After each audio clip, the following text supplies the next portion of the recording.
Plenty of action here in the women's sprint relays too, the 4x2 and the 4x4. That's going to excite the crowds here in the IAAF World Relays. Right, well, the first of those is the 4x200 metres, and I don't think we can look beyond Jamaica. We're hoping, I think, that Shelly-Ann Fraser-Price, who didn't run the 4x1 yesterday, will come out and be a part of their team. And once again, we're looking, guys, surely at the Jamaica-USA clash. Well, the addition of Shelly-Ann Fraser-Price is going to be a huge boost for the Jamaican team, and how much will they be smarting after missing out with some less than slick changeovers yesterday, and the absence of Shelly-Ann Fraser-Price, her addition going to be a real boost to the Jamaican squad. Well, one of the performances yesterday was Tamo on the third leg for the Americans. She came up on the inside of the Jamaicans and put them under pressure ahead of that last relay changeover. I think it's a fascinating dynamic because the Jamaicans are great to watch. Their fans are fantastic when they win, but they can't always have it all their own way. And I think we're teed up to see a really, really passionate race. Neither nation want to lose to the other. Pass the baton to Steve. Anybody else going to be in on this, Steve? No, I honestly think that that defeat yesterday by the Americans and Jamaicans, that stung. They're going to come back, I think, as I said, trying to rectify that as much as they can. And this is the thing they need to get round, and I think they're going to do it.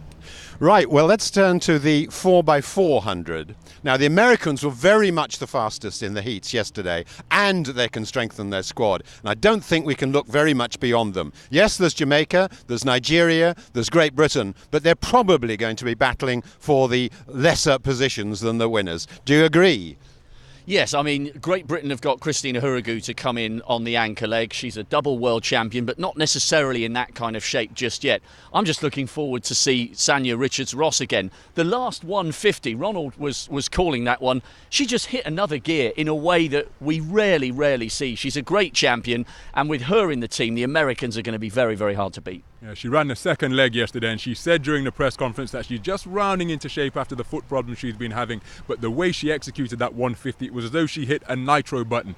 Went straight past the Jamaicans. With that type of inspiration, with that type of performance, that could give the USA a really commanding lead, and they're all experienced athletes. They could well build on the good lead that she gives them.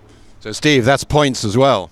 Yeah, I think I agree with the boys. I think they're going to be hard to beat. And also in the golden baton, they need those points because Kenya actually are starting to stack it up now. They're winning all the distance events, and if they're not careful, they could be the sneak winners of that golden baton. But I think America, they're not stupid. They're looking at it all. They're thinking, well, we're going to do this, we're going to do that. They've got to win that relay to get those maximum points. So a very experienced US team. We make the big favourites for the women's 4x4, Dee Dee Trotter, Sanya Richards-Ross, and we don't really look beyond them for the winners of that particular race.